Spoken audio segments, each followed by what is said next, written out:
kasih Bapa, penuhi kami dengan kuasa roh-Mu. Berikan kami roh pengertian, supaya apa yang kami dengar, itu bukan menjadi pengetahuan saja, tapi ini boleh menjadi kekuatan dalam kami bersikap, berperilaku, dan bertindak. Terima kasih Bapa, sungguh di dalam nama Tuhan Yesus. Baik kita yang percaya katakan, amin. Silakan duduk Bapak Ibu Saudara terkasih. Puji Tuhan, tadi diawali dengan jumlah yang masih setengah, tapi puji Tuhan. Ya kita akan terus galakkan, yuk kita lebih tepat waktu ya. Karena saya ingin menyadarkan kita bahwa kita adalah murid. Tema tahun ini adalah murid, dan dasar dari kata murid itu dari kata discipleship. Dan katanya adalah disciple, dan disciple itu arti yang lainnya adalah disiplin. Jadi saling mengingatkan, ya saya tahu ibu-ibu nggak mudah ya, apalagi kalau boyong gerbongnya 3, tambah bapaknya bawel gitu ya. Atau sebaliknya, masa bapak terus yang kena ya. Ya nggak mudah, tapi yuk kita sama-sama ingatkan, kita tahu tidak mudah untuk datang pagi. Ya, tapi kita rindu kalau minimal 10 menit sebelum ibadah kita sudah ada di tempat. Mau Bapak Ibu? Mau saudara? Siap Bapak Ibu? Colek dah kiri kanan, siap dong. Ya. Oke, saya tidak akan bicara itu. Pagi ini saya bicara tentang, boleh dikasih slide-nya, mudah-mudahan PPT bisa dibaca. Tema kita adalah dalam bahasa Inggrisnya adalah Your Essence, Describe Who You Are. Artinya apa Pak Rudi? Artinya bahasa kita, logat kita, cara kita berkomunikasi, atau cara kita merespon segala sesuatu menunjukkan siapa kita. Ada amin? Jadi kalau kita bertemu dengan Bang Mangatas, contoh ya Bang. Ya, saya ketemu dengan Bang Mangatas ngobrol, apalagi kalau 20 tahun yang lalu. Ketika Bang Mangatas mengobrol, saya akan tahu dari mana dia berasal. Gak mungkin dia dari Cikampek. Walaupun dia pernah ngapel ke Cikampek. Cikampek betul ya? Iya betul. Itu kisah asmara mereka masa lalu. Saya ungkapkan hari ini. Kalau dia mengatakan dia orang Sunda, maka tertawalah saya. Karena jelas dari aksen, dari logat, dari cara bicaranya, menggambarkan dia dari mana. Saya belum lihat marganya. Karena Bang Mangatas mencoba untuk mengelabui siapa dirinya. Tetapi aksen sulit untuk dikelabui. Bang Mangatas bilang begini, sudah 10 tahun aku di Jakarta. Coba kau tebak, Ruth, aku orang apa? Sudah 10 tahun aku di Jakarta. Sudah tidak kentara lagi kan? Sudah tidak kentara lagi kan? Kita dengan sangat mudah, sekalipun Bang Mangatas mencoba makan lu gue. Karena ada beberapa aksen atau logatnya yang gak bisa hilang dari lidahnya. Bahkan dikerok dengan cincin emas. Katanya kalau burung dikerok bisa nyanyi. Dari dulu bisa nyanyi dia, maksudnya nyanyi lagu Indonesia Raya, kakak tuh. Jadi, your accent adalah menggambarkan siapa kita. Ada amin? Hal inilah yang dialami oleh Petrus. Ketika peristiwa penangkapan terjadi, maksud saya Yesus ditangkap. Petrus goncang imannya. Karena apa?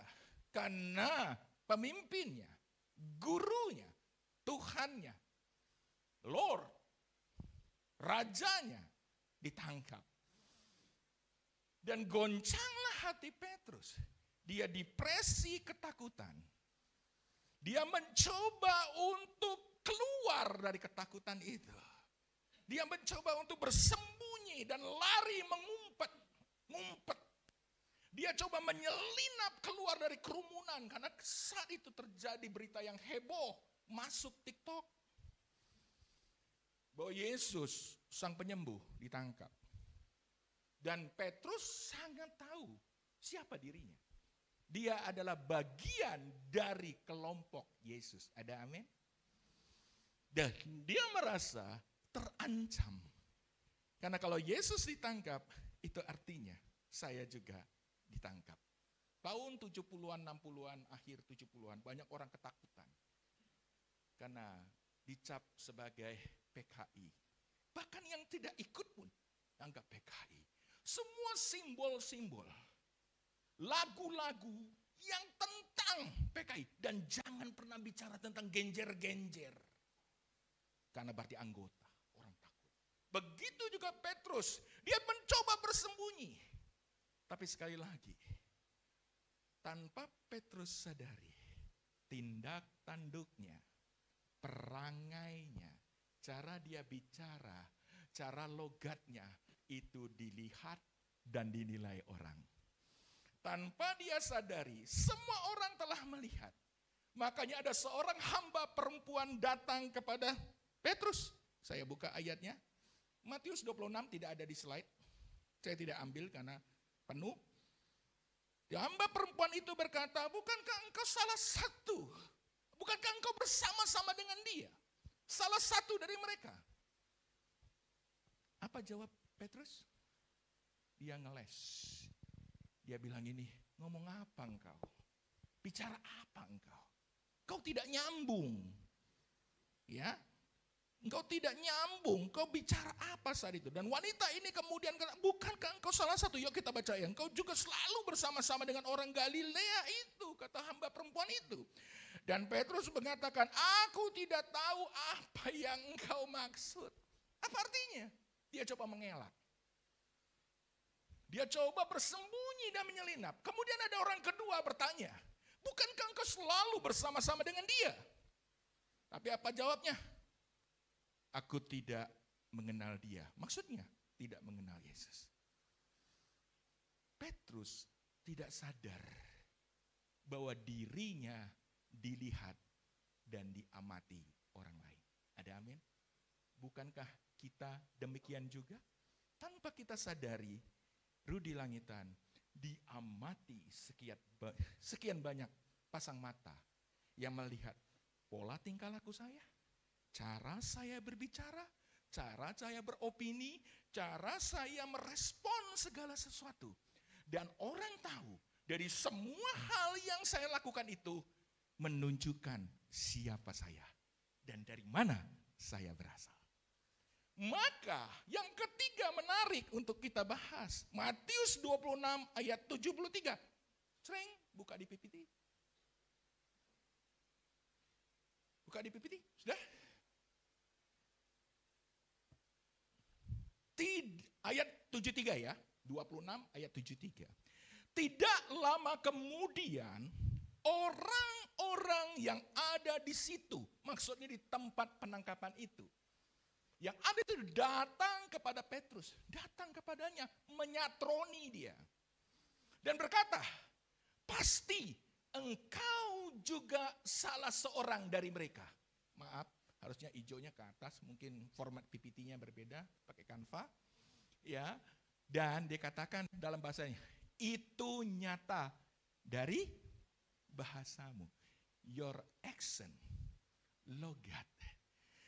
Jadi kalau afu, lu orang payau, lu orang kalau ngomong payau. Kira-kira orang apa dia? Batak, Tionghoa. Kalau Tiongkok bangsa, Bu. Ya, kita tahu.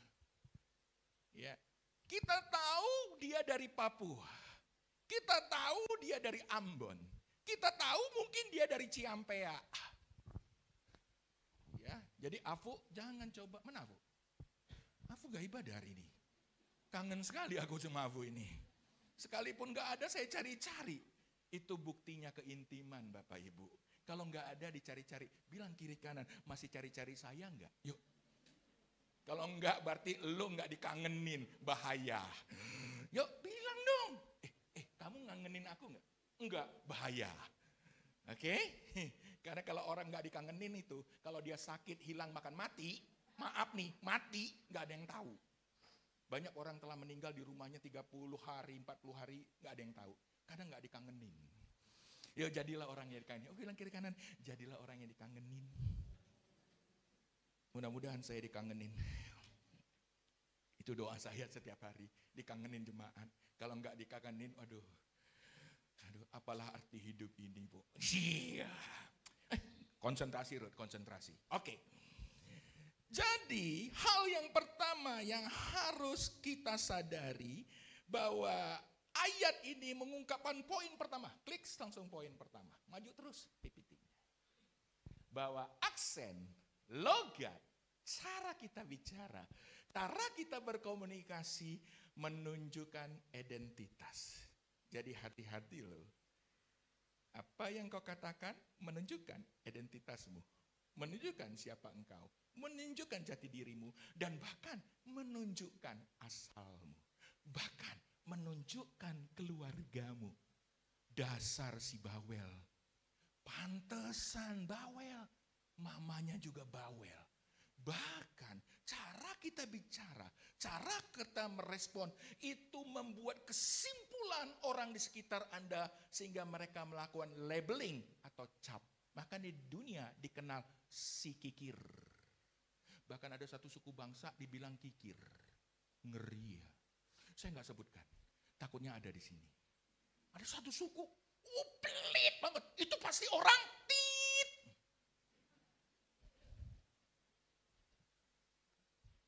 Pantesan galak, pasti dari suku tit. Betul? Bahkan cara kita bicara melabel siapa kita. Mengecap siapa kita. Itu ditentukan yang kedua, sebenarnya menentukan dari kebiasaan kita. Dasar tukang gosip. Berarti pekerjaan kebiasaannya menggosip. Dasar tukang kepo. Berarti tukang kepo. Mau tahu aja. Apalagi kalau mulai. Kalau udah bilang gini, gaya timur. So dengar belum? Sudah dengar belum? Nah itu tukang gosip. Kalau ada orang datang bang atas gini bang. Sudah dengar belum? Nah, hati-hati bang. Apalagi reputasinya. Dia tidak pernah, dia menceritakan A jadi B. Cerita 2 pada kenyataannya 1. Cerita 4 pada kenyataannya 2. Yes, kebiasaan. Yang kedua bicara tentang karakter. Ada 2 karakter yang seringkali slip tong. Belum. Ini kita sampai jam 4 sore. Ada dalam ilmu karakter, karena saya Bang Santoso, itu kelas karakter. Bahkan kami di kelas advance, bukan mau sombong, di kelas advance. Ada 4 karakter utama, merah, hijau, kuning, merah, kuning, hijau, dan ungu. Nah ada 2 karakter yang hati-hati dengan slip tongnya, perkataannya. Karakter merah dan karakter kuning. Orang-orang orang-orang ekstrovert. Orang-orang ini seling berbahaya dengan sikap perkataannya. Bisa menyakitkan, bisa juga membuat orang terjatuh.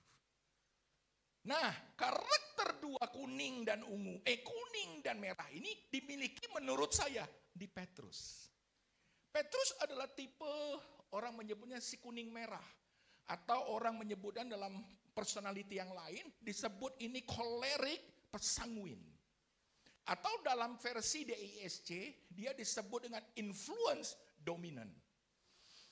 Makan aja dulu kalian yang tahu. Karakter ini gimana cirinya? Biasanya orangnya high respon, selalu responnya cepat. Gerakannya cepat, ngomongnya cepat, nggak mikir dulu, lakukan. Spontan. Sangat percaya tentang visi, sangat emosional, dan kalau melihat segala sesuatu nggak beres, cepat sekali naiknya. Tapi sebenarnya orang ini tidak jahat. Ada orangnya di tengah kita, ada. Cepat sekali naik paningnya. Tapi sekali lagi ya, ini karakter. Ini bukan soal jahat dan baik. Ada orang yang begitu, tapi ada juga orang yang lambat, santai, duduk tenang. Iya. Itu kalau orang merah dan kuning itu bilang, kok bisa mereka begitu ya? Karena biasa selalu masuk comfort zone. Nah orang seperti Petrus nih orang yang tidak pernah masuk comfort zone. Nah jeleknya orang ini, ada jeleknya. Seringkali nggak peduli lingkungan. Bodoh amat. Nah Petrus, dalam kasus Yesus ditangkap, dia nggak sadar bahwa semua orang menilainya. Dia cuman spontan. Bahkan Bapak Ibu, kalau kita amati ayat 73, balik lagi ke 73. Tidak lama kemudian, 73, ya. Tidak lama kemudian orang-orang yang ada di situ datang kepada Petrus dan berkata, pasti engkau juga salah seorang dari mereka. Itu nyata dari bahasa. Biasanya orang-orang yang high respon, yang terlalu cepat responnya, langsung jawab. Dia jawab ini. Maka mulailah Petrus mengutuk. Dalam bahasa lainnya, menyumpah serapah. Mulai ngedumel kitanya. Bahasa Indonesia nggak terlalu jelas. Mulai ngedumel. Kemudian mulai mengutuk. Aku tidak kenal orang itu, sambil merepet. Kira-kira begitu. Ini tipenya. Ketika dia merepet, ketika dia mengutuk, ketika dia menyumpahi, maka mengertilah orang-orang. Pasti orang Galilea. Pasti orang dari Betsaida. Pasti dia adalah salah satu dari Yesus yang berasal dari Galilea. Kenapa? Cara merepetnya gue tahu banget. Cara meresponnya gue tahu banget. Cara emosinya gue tahu banget. Cara dia menanggapi situasi gue tahu banget. Pasti kamu dari sana. Jadi sekali lagi, kita tahu Petrus bukan dari kalangan tinggi, bukan pejabat.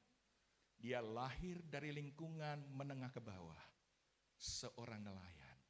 Tinggal dalam budaya bahasa gaya pinggiran Jawa Timur, Mas Daniel. Blak-blakan, ngomong seenak dewe, spontan, pakai emosi, dan itu respon dari Petrus. Sehingga semua orang mengatakan, dari caramu ngomong, dari cara kamu merespon, dari cara kamu menanggapi masalah, aku tahu banget, pasti kamu orang dari Galilea. Pasti kamu salah seorang dari mereka. Poin pertama, next, PPT. Poin pertama apa? Poin pertama adalah bicara, respon, cara bicara, cara komunikasi, bahasa kita, baik yang verbal, yang kita obrolin, atau yang non-verbal, dari gestur, dari mimik, dari senyum, dari cara bertindak, itu menunjukkan siapa diri kita. Dalam bahasa Inggrisnya, the way you talk gives you away. Cara kamu bicara menunjukkan siapa dirimu. Perkataan, logat, intonasi, kecepatan, kosakata dan e. Teman saya dulu sulit membedakan e dan e. Mau kemana lu? Mau ke Depok. Dia tidak bisa membedakan e dan e. Iya, memang orang Sunda jarang menggunakan e. Tetapi khusus untuk Depok harus pakai e. Karena nggak boleh pakai de, e. Betul? Bahasa Sunda rata-rata pakai e, jarang pakai e. Tapi untuk kasus Depok harus pakai e. Karena kalau kita bilang Depok, pasti kau bukan orang Sunda. Setuju? Hakim-Hakim pasal 12. Yuk buka. Hakim-Hakim pasal 12. Ini kisah lain yang menguatkan kita. Ya, kecil sekali. Saya kisahkan gini. Suatu kali di Hakim-Hakim pasal 12 terjadilah peperangan. Antara siapa? Antara orang Efraim dan orang-orang Gilead. Ya, wah ini kita harus buka ayatnya aja. Ya. Dan kita buka. Di saat itu Efraim sudah memenangkan perang. Saya bacakan aja, saya ringkas aja. Memenangkan perang. Sehingga kalau ketika terjadi perang, yang namanya perang zaman dulu itu tercampur baur. Di antara orang Gilead dan orang Efraim. Sulit kita membedakan di dalam kerumunan. Karena perang, mana orang Efraim dan Gilead. Hidungnya sama-sama mancung. orangnya tinggi-tinggi. Jadi bagi orang Gilead, Yefta mengatakan, bagaimana cara bedakan manakan lawan, mana kawan? Mana orang Efraim yang merupakan musuh kita atau lawan kita, dan mana orang Gilead yang merupakan kawan kita. Mereka berpikir, cara apa yang jitu untuk mengetes, menguji mana orang Gilead, mana orang Efraim. Dan ada cara yang jitu. Dikatakan begini, setiap ada orang yang menyeberang di Sungai Yordan, maka ditanya oleh pengawal. Ya, ditanyanya begini, orang Efraimkah engkau? Kalau orang Efraim ngaku, iya aku orang Efraim, maka dibunuhlah dia. Karena yang nanya orang Gilead. Setiap orang datang, orang Efraimkah engkau? Maka semua orang berkata, bukan, kami bukan orang Efraim. Kira-kira kami orang Gilead. Apakah kemudian mengatakan saya bukan orang Efraim, saya orang Gilead, maka kita akan lolos? Tidak bisa. Ada tes kedua yang menarik. Dikatakan begini, coba engkau katakan dahulu sebuah kata, Shaibolet. Shaibolet itu artinya batang bulir gandum. Shaibolet. Dan ketika orang itu bilang Shaibolet, lolos. Tetapi orang-orang Efraim gak bisa ngomong Shaibolet. Mereka selalu bilang Sibolet. Karena orang-orang Efraim tidak bisa mengeja SY. Depok dan Depok. Orang manakah engkau? Depok bunuh. Kalau dia sebut Depok lolos. Karena pasti dia orang sini. Akamsi, anak kampung sini. Saudara mengerti? Jadi setiap orang datang. Orang Efraim kah engkau? Bukan. Coba sebutkan kata Shaibolet. Sibolet. Mati. Dan ayat firman Tuhan katakan 42.000 orang Efraim mati terbunuh. Jadi perkataan bukan saja menentukan atau menunjukkan identitas dan asalmu. Tetapi lebih dari itu. Selain menentukan identitas, baik kedua. Yang kedua, poin kedua. Bahasamu, perkataanmu bukan saja menentukan identitasmu. Ada amin? Tetapi nasibmu, your destiny. Kalau kau ngomong Sibolet, RIP lah engkau. Tapi kalau kau ngomong Shaibolet, engkau adalah bangsa kami. Tapi kalau engkau nyebut Sibolet, katanya sama Bapak Ibu Saudara, tapi pengucapan dan logatnya berbeda. Apa arti rema dari ayat ini? Ingat, perkataan yang keluar dari mulutmu bukan saja menentukan siapa dirimu, menunjukkan siapa dirimu, tapi menentukan dan menunjukkan nasibmu. Jadi Amsal, genaplah apa yang dikatakan Amsal 18 ayat 21. Hidup dan mati dikuasai lidah. Siapa suka menggemakannya, memakan buahnya. Ada amin? Jadi hari ini para jemaat Tuhan dan saya, kita diingatkan satu kebenaran yang luar biasa. Perkataanmu bukan saja menunjukkan identitasmu, tapi menunjukkan nasibmu. Jadi kalau hari ini kau sembrono, vulgar dalam menggunakan kata-katamu, kau selalu menggunakan kata-kata negasi atau negatif, atau menggunakan negatif tone, kata-katanya positif tapi tonenya negatif. Sudah sembuh ya, positif. Tapi doain kayak doain yang mau suruh mati lagi, atau sakit lagi. Ingat, datang ke orang, ketika kita datang ke orang sedang mengalami sesuatu, Jangan teguhkan situasinya. Sabar ya, sakit ini memang mematikan. 2 dari 10 orang di Indonesia tidak ada yang selamat. Kompas.com mengatakan kemarin saja baru jenis penyakit ini memang belum ada obatnya. Jadi sabar ya. Saya tahu yang Bapak Ibu sampaikan itu fakta. Saya tahu yang Ibu Bapak sampaikan itu adalah sesuatu yang ada dasar penelitiannya. Tapi kalau datang ke orang sakit jangan sampaikan itu, saudara. Sampaikan apa? Kata-kata berkat. Karena kata-kata fakta tadi itu bisa menjadi kutuk bagi dirinya. Ada amin? Ada amin Bapak Ibu? Yuk jangan terlalu polos. Aduh ibu gak bisa makan ya hari ini ya. Memang ada 10 juta orang hari ini kehilangan pekerjaan Bu. Data dari Depnaker mengatakan bulan Januari. Banyak pabrik-pabrik yang tutup. Ya Bu, ya keadaan ini ya sabar ya Bu keadaan ini. Bukan itu. Kasih dia pengharapan. Sebab perkataan-perkataan itu bisa menentukan destiny atau takdirnya dia. Apa yang kau katakan, bahkan orang psikologi mengatakan, apa yang kita katakan itu akan balik kepada kita. Ada amin? Dan ini kebenaran firman Tuhan. Itulah yang disebut dengan echoing effect atau efek gema. Ada seorang petani, Bapak Ibu tahu petani? Puji Tuhan, saya ini lulusan dari sekolah pertanian. Saya tahu betul petani ya.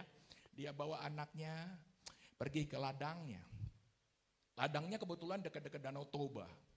Dan di sana pasti banyak gunung-gunung ya Bapak Ibu. Wah kalau Gunung Toba itu kayak Swiss gitu ya. Pergilah ke sana. Ya, nah, ada gunung-gunung gitu ya. Di sana, di kampungnya Lince sana. Cuman ke kampungnya Lince berat badan turun. Enggak juga, berat badan turun tapi betis naik ya. Sama aja ya di kampungnya Kalince. Dia bawa anaknya, masih ada waktu kan? Dia bawa anaknya, dia bilang ya, "Pak, aku mau ngapain di sini? Coba engkau teriakkan sesuatu. Apa yang ada dalam hatimu di tengah ladang ini? Ladangnya di tengah lembah dan dikelilingi oleh gunung-gunung." Kemudian dia bilang, "Aku sedih." Dalam beberapa detik kemudian ada respon. "Aku sedih. Aku kesal." Berapa detik kemudian? 1 titik. "Aku kesal." Terus anak ini mulai marah. "Siapa kamu?" Dia balik lagi. "Siapa kamu? Lu mau ngelawan gue ya? Lu mau ngelawan gue ya? Apaan sih lo? Apaan sih lo? Berani? Berani?" Apa yang kita katakan akan balik. Kemudian dikatakan kepada ayah, "Ya, siapa itu? Sok banget itu orang." Ayahnya bilang begini, "Dia adalah cerminan engkau. Apa yang kau katakan baik, dia akan membalas baik. Dan apa yang kau katakan buruk, dia akan balas dengan buruk. Coba sekarang bilang, aku ganteng." Anak itu kemudian, "Aku ganteng." Apa kata bukit dan gunung itu? "Aku ganteng." "Aku beruntung." "Aku beruntung." "Danau ini indah." Danau ini indah. Apa pelajaran yang kita pelajari hari ini? Your word, ya, determine your future. Your word determine your life. Artinya, perkataanmu akan menentukan masa depanmu. Perkataanmu akan menentukan siapa engkau. Ada amin? Sampai di sini mengerti? Jadi, yuk milikilah perbendaraan yang baik. Matius 12. Karena apa yang keluar dari mulut kita, itu keluar dari hati kita. Kenapa Petrus mengumpat? Kenapa Petrus bersumpah serapah? Karena itu berasal dari hatinya yang sedang gundah gulana. Berasal dari hati yang sedang depresi. Hati yang sedih, takut. Jadi Bapak Ibu, pelajaran apa yang bisa kita peroleh hari ini? Di saat engkau sedang sedih, di saat engkau sedang takut, di saat engkau sedang marah, atau engkau sedang kesel banget, tunda responmu. Karena yang keluar itu langkupan hatimu. Petrus, dia spontan orangnya. Apa yang di dalam hatinya dia sampaikan? Aku tidak kenal orang itu. Tapi nyata, orangnya bilang, tapi nyata kok dari logatmu. Enggak, aku tidak kenal dia. Apa yang dia nyampaikan? Sambil dia mengucapkan dengan sumpah serapah. Karena itulah isi hatinya. Makanya poin yang keempat. Next. Tadi poin keberapa? Kedua ya? Ya, ketiga. Poin ketiga, next. Tadi itu betul tuh. Sorry. Perkataanmu atau tutur katamu, cara kita bicara ditentukan perbendaharaan kita. Apa yang kau isi dalam bendahara, tabungan dalam hatimu? Tabungan otakmu, tabungan jiwamu, apa yang kau isi? Kalau pagi itu kau isi dengan cuman marah-marah, emosi, kesal, benci, sebel, maka itulah yang akan keluar. Karena firman Tuhan katakan, Matius 26 ayat 74, maka mulailah Petrus mengutuk dan bersumpah, aku tidak kenal orang itu. Dan pasal saat itu kita tahu, berkokoklah ayam. Next, yang keempat. Nah, menarik. Ya, ini nggak kelihatan semua. Hal berikutnya yang paling kita bawa, kita harus yang ketiga, yang keempat ada hal yang penting. Kita harus sadar nih, apa yang dialami oleh Petrus, dia sebenarnya nggak menyadari bahwa orang di sekitarnya mengamati dia, betul? Melihat dia, betul? Dia coba untuk bersembunyi, tapi itu pun tidak mampu. Orang mengenalnya, orang juga bisa melihat dari cara dia bicara. Jadi kita tidak bisa menghindar untuk orang lain menilai kita. Ada amin? Kita gak bisa menutup diri di rumah kita sehingga tetangga kita tidak melihat kita. Teman-teman kantor kita tidak bisa melihat Ibu Remenda. Gak bisa. Sekalipun Bu Remenda datang jam 8, pulang jam 5 di kantornya terus. Karena setiap orang akan melihat dan menilai kita. Ada amin? Kita gak bisa berkata, aku bersembunyi dari penilaian orang. Aku kesel dengan lingkunganku karena orangnya julid semua, pengen tahu aja semua. Biasa gosip. Di depan tukang sayur ada 5 ibu-ibu. Itu akan menceritakan ibu yang ke-6, ke-7, ke-8 yang tidak ada di situ. Kalau besok gantian, yang tidak hadir, yang diceritakan. Kita gak bisa bungkam mulut mereka dengan terong bulat. Gak bisa bungkam mulut mereka dengan tempe. Karena kita sadar, Yesus katakan di doa, Rasul Paulus menulis dalam 2 Korintus 3 ayat 23. Kita adalah surat yang terbuka. Bilang kiri kanannya, bro, terbuka bro. Gak ada yang bisa disembunyikan dari lu. Setiap engkau mengumpat, setiap engkau marah, setiap engkau respon, setiap engkau melakukan tingkah laku hidupmu, dinilai orang. Bahkan Bapak Ibu, lingkungan menyimpulkan siapa kita. Dari apa? Dari cara kita bicara. Dari cara kita merespon. Jadi kalau hari ini engkau digosipkan yang buruk, jangan salahkan lingkunganmu. Itu salah dirimu sebab engkau surat yang terbuka. Caranya cuma satu, ubah dirimu. Karena surat terbuka bisa jadi iklan yang baik bagi Tuhan. Tapi juga jadi iklan yang buruk bagi Tuhan. Apa kata firman Tuhan? Kamu adalah surat pujian. Bukan surat makian. Bukan surat diomongin. Surat gosip. Surat pujian kami yang tertulis dalam hati kami. Dan yang dikenal dan dapat dibaca oleh. Dikenal dan dapat dibaca oleh semua orang. Artinya apa? Baik orang percaya maupun yang tidak percaya. Amin. Karena ternyata bahwa kamu adalah surat Kristus yang ditulis dari pelayanan kami. Ditulis bukan dengan tinta biasa, tetapi dengan roh dari Allah yang hidup. Bukan pada lolo batu, melainkan pada lolo. Rasul Paulus mengatakan gini, dirimu itu bukan yang ditulis di lolo batu yang ditulis itu loh. Tapi sesuatu yang hidup, yang memancar, yang dirasakan oleh orang lain. Engkau itu bukan yang diceritakan oleh orang lain lewat tulisan-tulisannya di sosial media. Bukan, karena sosial media ya 60% pencitraan. Tetapi yang orang kenal, orang sentuh, orang rasakan. Karena ada aliran air hidup dari hatimu yang keluar yang dirasakan orang lain. Sehingga orang memperoleh, kata firman Tuhan di Efeso dan Kolose pasal 4 ayat 6. Orang itu beroleh kasih karunia. Ya, amin. Jadi Bapak Ibu, ada 3 langkah cepat. Bagaimana kita menjadi surat yang terbuka?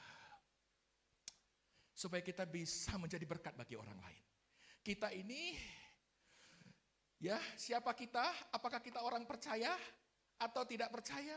Ditentukan dari ya sikap kita dan perkataan kita. Apakah kita orang ini adalah orang yang baik atau tidak baik? Juga ditentukan oleh sikap atau hidup kita. Karena hidup kita dilihat orang lain. Apakah kita ini tukang ngomongin orang, tukang gosip, atau justru tukang doa? Kita juga dinilai dari orang lain. Apakah kita selalu JP, janji palsu atau tidak? Juga dilihat dari hidup kita. Karena semua orang akan menilai.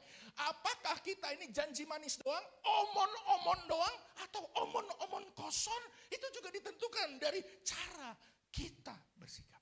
So, kita surat yang terbuka. Ada 3 hal saja. Karena waktunya sudah mau habis. Yang pertama, kita harus sadar sesadar-sadarnya. Tepuk jidat. Herut. Hidup lo dilihat dan dinilai orang lain. Bersikaplah bijak, beresponlah bijak. Tinggal tenang dan percaya. Jangan gerusa-gerusu, karena tipe saya tipe kuning. Warna kedua saya tipe merah. Jadi saya rada-rada mirip sama si Petrus, si kepepet terus. Jadi saya memahami cara dia beri. Ada yang kedua tipe yang juga hati-hati, tipe merah tapi keduanya kuning. Ya, spontanitas kita. Kita pengen apa adanya sih. Tetapi kalau dengan istri kita, maybe. Dengan Kak Yuli, dia udah paham saya. Tapi dengan Yuli yang itu, yang ini, yang itu, kan tentu berbeda. Sana kan bahasanya, sana kromo inggil bahasanya. Betul ya? Kromo inggil, bahasa bangsawan. Kalau ini bahasa hantam kromo, boleh. Karena dia mengenal saya. Jadi saya harus sadar. Saya kadang yang pergumulan saya itu ya joke saya itu, lucu-lucu saya itu. Pantun saya sudah saya tulis, kadang-kadang ini masih bagus ya ini pantunnya, baca 2 kali. Ya. Karena takutnya ada yang tersinggung. Karena saking lucu, saya nggak maksud untuk menyinggung. Menegur, sama aja Pak. Belum. Yang kedua, cepat. Kita harus sadar, yuk sadari apa sih isi dari perkataan kita. Ingat loh, perkataan yang tepat seperti apel emas di pinggan perak. Saya boro-boro seapel emas di rumah. Yang ada sedikit pun hilang. Curhat ya mah.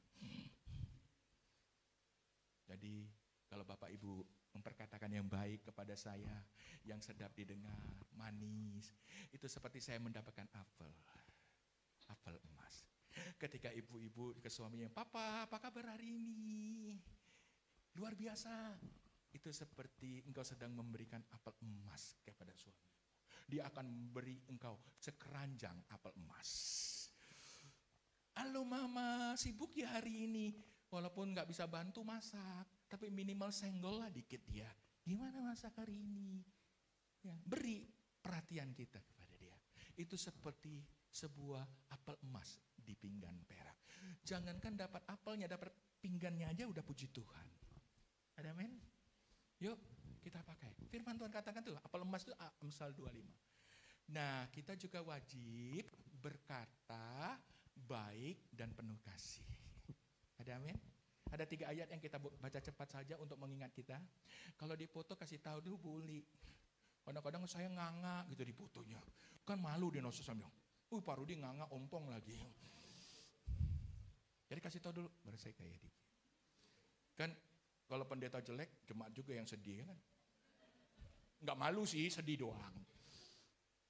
Next, 3 ayat yang menjadi tuntunan pendukung bagi kita. Yang bisa kita renungkan dalam komsel-komsel kita. Yang pertama firman Tuhan katakan, yuk kenakan perkataan yang baik, yang mengandung kasih. Ada 3 kriteria. Baik, di dalamnya mengandung kasih, dan ketiganya mendatangkan kasih karunia. Ada amin? Karena itu buanglah dusta, dan berkatalah benar seorang kepada yang lain. Termasuk suamimu dan istrimu dan kepada anak-anakmu ya. Karena kita semua adalah sesama anggota. Jangan julid ya. Jeng, mobil baru nih. Jeng, utang ya jeng ya. Bapak Ibu, memang fakta 80% orang beli mobil utang. Tapi gak usah digituin deh. Utang, pasti utang. 3 kali lagi. Itu perkataan agak memuji atau mendatangkan kasih karunia ya. Jadi yuk, yang kedua Efesus 4 ayat 29. Janganlah ada perkataan kotor dari mulutmu, tapi pakailah perkataan yang baik. Ingat yang baik Bapak Ibu. Untuk apa? Membangun. Di mana perlu supaya mereka yang mendengarnya beroleh apa? Kasih karunia. Apa yang bisa mendatangkan kasih karunia bagi dia? Perkataan pertama. Dan ayat yang terakhir, Kolose pasal 4 ayat 6. Hendaklah kata-katamu senantiasa penuh kasih, jangan hambar. Bermakna. Seperti angin bertiup saja. Tapi ada makna di dalamnya. Kalau mau pakai intonasi, boleh. Say untuk suami, boleh. Hendaklah kata-katamu senantiasa penuh kasih, jangan hambar. Sehingga kamu tahu bagaimana memberi jawab kepada orang lain. Sebelum saya tutup, yuk saya undang bangkit berdiri, berdua-dua saling berhadapan. Berdua-dua saling berhadapan. Nah, gak akan pindah, situ aja. Yang seperti Ibu Remanda dan Mama Atas. Ya seperti berdiri Bang. Please, terakhir ya. Kan gak ada ibadah berikutnya kan, jadi agak santai sedikit. Oke? Sudah? Ada sebuah metode yang saya ambil dari sebuah buku psikologi, tapi saya gunakan dengan cara saya. Bapak Ibu, perhatikan saya dulu, jangan perhatikan orangnya. Ya udah pastikan ya. Metode ini saya sebut metode SAY. Apa? S-A-Y, say. Bilang sekali lagi, say. Ada kasih di situ, ada kemesraan di situ, ada keintiman di situ. Oke? Nah, say itu merupakan singkatan. S-nya itu saya. Bilang katakan saya. A itu adapun. Y itu yakinlah. Jadi contohnya begini, misalnya Bu Remenda kepada Pak Mangatas, lihat contohnya ya. Saya, bilang berhadapan, saya kagum sama abang. Abang itu baik. Abang itu bertanggung jawab. Pinter cari uang. Pinter ngajarin anak-anak kalau lagi PR. Ayo yuk. Adapun abang itu kadang-kadang itu suka cuek. Suka lupaan. Yakinlah Bang, Yesus bisa mengubahmu dan aku. Ya, yuk lakukan yuk. Sekarang berdua-dua sama istri. Saya kagum sama kamu.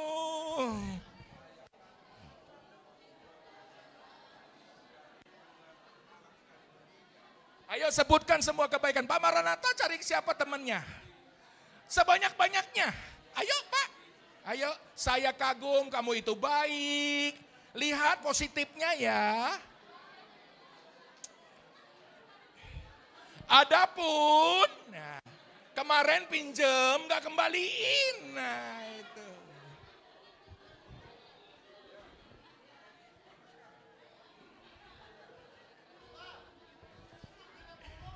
Itu dengan Pak Maranatha ngomongnya.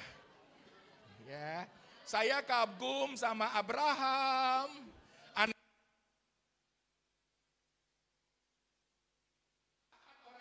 Adapun Abraham kalau main handphone jangan kelamaan main gamenya. Yakinlah Abraham kamu bisa berubah gitu. Ya. Oke, kalau sudah beri tepuk tangan bagi Tuhan. Haleluya. Praktekkan ini di rumah untuk kita melakukan metode SAI. Saya kagum dengan Ibu Yuli, orang yang baik, rendah hati, seorang yang rajin, suka bikin kue, tiap hari ada bakpao di rumah.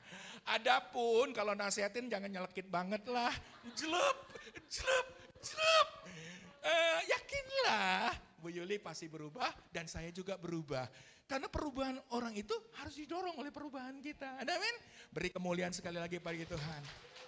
Yuk kita datang kepada Tuhan. Kita datang kepada Tuhan.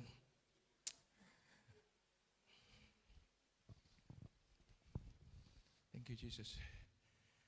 Terima kasih Tuhan.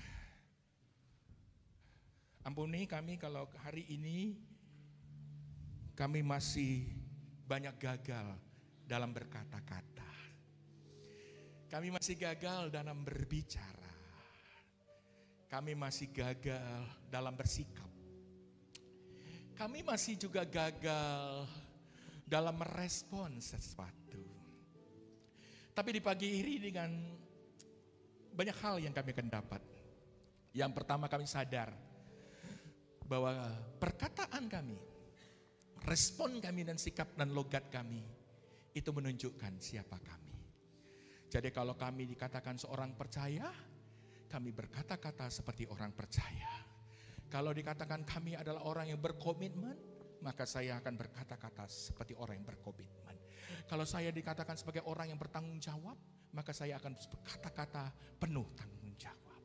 Yang kedua, kami tahu Tuhan lebih daripada yang pertama, bukan saja menentukan identitas atau siapa kami, tapi menentukan hidup dan mati kami.